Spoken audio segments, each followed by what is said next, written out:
Bienvenue à tous dans cette deuxième partie de Demain à la Une. 13 millions de Néerlandais sont appelés à renouveler la Chambre basse du Parlement le 15 mars, des législatives suivies de très près par Bruxelles et par les autres pays européens en raison de la progression du parti d'extrême droite PVV de Geert Wilders. Un parti ouvertement islamophobe, xénophobe et europhobe. Pour discuter donc de ce sujet, j'ai avec moi ici tout d'abord au studio notre éditorialiste Gauthier Rabinski. Bonjour Gauthier. Bonjour Aziza. Merci d'être avec nous et nous avons avec nous en direct de Bruxelles notre spécialiste Europe Caroline de Camaret. Bonjour. Bonjour.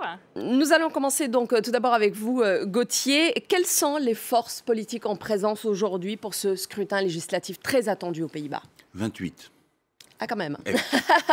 28. Alors, ça veut dire qu'il y a à peu près 4 forces principales. Il y a le parti libéral qui est habitué au pouvoir, mais qui est un peu sur la pente descendante. Il y a évidemment le parti de Geert Wilders, le parti de la liberté. Et puis, vous avez à côté des petits satellites, enfin, relativement petits satellites, des démocrates chrétiens. Et puis, de l'autre côté, il y a l'ex-grand parti travailliste, le PVDA, mais qui est en perte de vitesse totale aussi.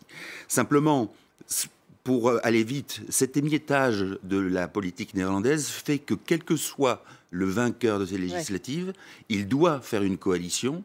Et il n'est même pas certain, le vainqueur, je parle de Wilders en l'occurrence, il n'est même pas certain de pouvoir être au gouvernement, même s'il remporte la victoire. C'est un des grands défis d'ailleurs, hein, c'est cet émiettement des partis politiques et la fragmentation extrême un peu de ce champ. On va y revenir un peu plus tard, mais restons sur l'extrême droite. Lors du scrutin de 2012, le parti, justement le PVV, le parti d'extrême droite, avait recueilli 10% des suffrages et était quand même arrivé 3e. Qu'en est-il aujourd'hui?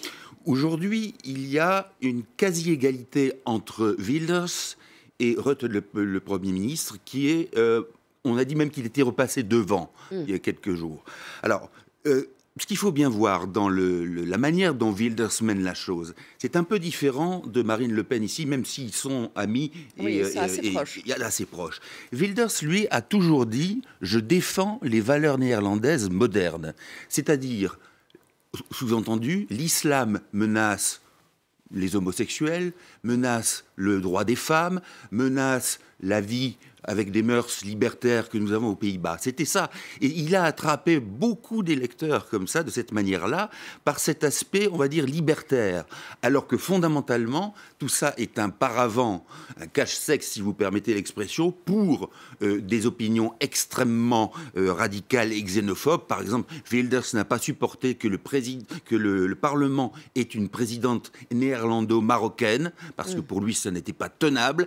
Il y a quelque chose qui relève presque du pathologique chez lui, mais encore une fois, qui a été masqué par ce discours qui était néerlandophile profondément. C'est-à-dire que les gens se disent « je suis fier d'être néerlandais parce que nous avons toutes ces libertés ». Oui.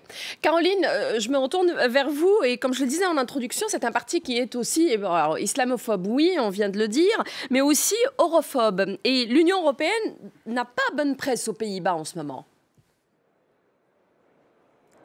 Oui, en fait, à Bruxelles, ici, on se sent en effet tout à fait concerné, même peut-être cerné par cette élection du 15 mars. 12,6 millions d'électeurs qui mettent un peu en cause cette Union européenne par plusieurs voies. Évidemment, vous savez bien que depuis le Brexit, depuis l'élection de Donald Trump, on a peur d'un effet domino de ces populismes et on comprend bien que l'anti-establishment est aussi anti-européen, aussi et surtout peut-être même. C'est quand même très étonnant pour Bruxelles de constater qu'un pays fondateur qui a les meilleurs scores économiques, 2% de croissance, à peine 5% de chômage, doute aujourd'hui de son identité.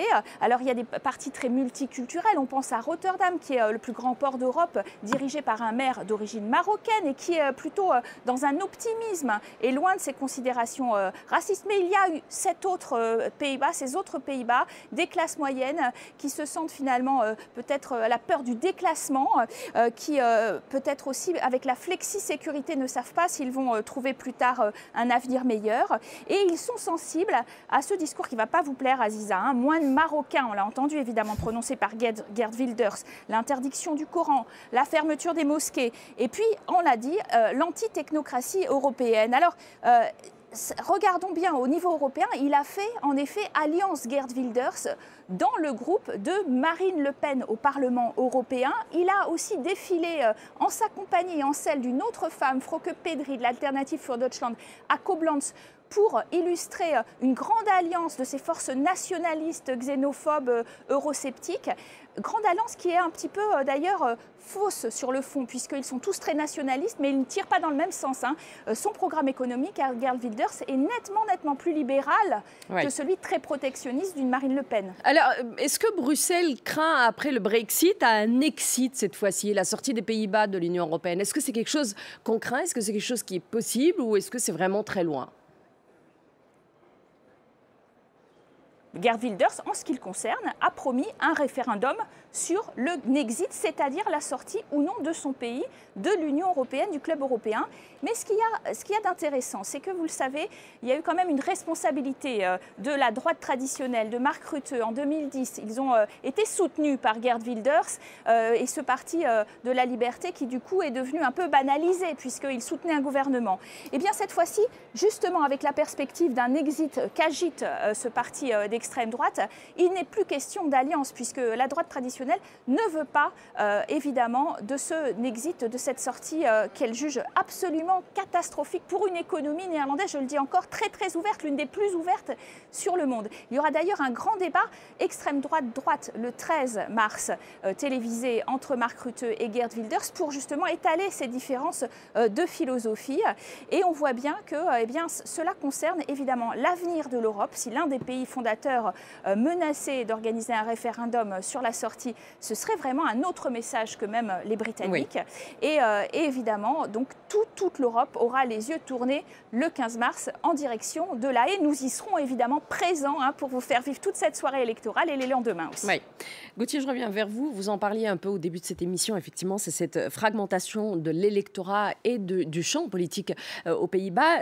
Là est un fait nouveau et surtout très important et qui va peser dans cette élection, puisque Caroline parlait il y a quelques secondes justement du jeu des alliances qui va être un peu difficile aussi. Oui, forcément, il va être difficile parce que le plus clivant est évidemment Geert Wilders. Oui. Et tout le monde se détermine par rapport à lui. Donc, en même temps, il a été régulièrement traîné devant les tribunaux et maintenant on a peur de lui parce qu'on ne le condamne plus. Il y a une sorte d'acceptation par la société du phénomène Wilders qui est absolument hallucinante. Alors heureusement, ceux qui sont opposés à Wilders sont les plus nombreux, mais ne trouvent pas de quoi s'allier, se joindre les uns aux autres, pour une raison simple, c'est que s'il y a une question d'identité aux Pays-Bas, ça n'est pas par rapport aux étrangers, fondamentalement, c'est pas ça le vrai problème. Le vrai problème aux Pays-Bas, c'est que c'est un pays qui a été pendant des décennies en avance sur tout le monde en Europe, en législation sociale, en législation maritale, etc. Et qu'aujourd'hui, le pays se trouve devant un défi comme s'il n'avait plus rien à faire, comme si c'était un peu la fin de l'histoire pour les Pays-Bas. Et il faut trouver du personnel politique qui est de l'allant, qui est de l'élan et de l'allant pour remettre les Pays-Bas sur les rangs de la politisation. Et malheureusement, aujourd'hui, celui qui représente un peu cette fougue, eh bien, c'est Wilders. Ouais.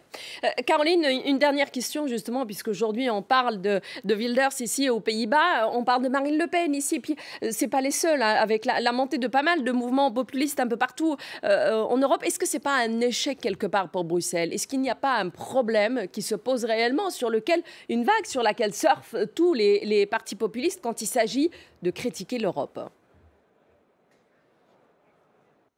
Alors Bruxelles a bien conscience de la nécessité de se réformer, puis surtout d'avoir, après le Brexit, un projet à 27 qui tienne la route pour les citoyens européens.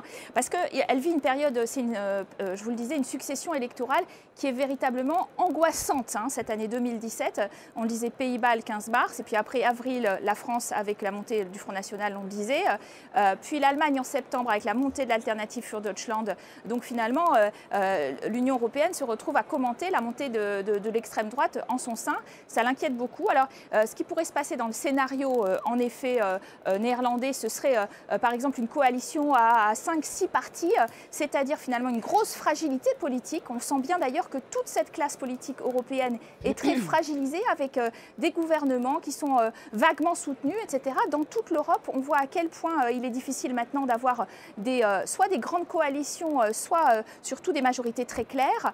Et donc tout cela, évidemment, donne une image de la classe politique aux citoyens qui piétine, qui n'avance plus. Et qui, en tout cas, est inquiet de Bruxelles. Et on renvoie la faute souvent, très souvent, à Bruxelles. C'est bien pratique.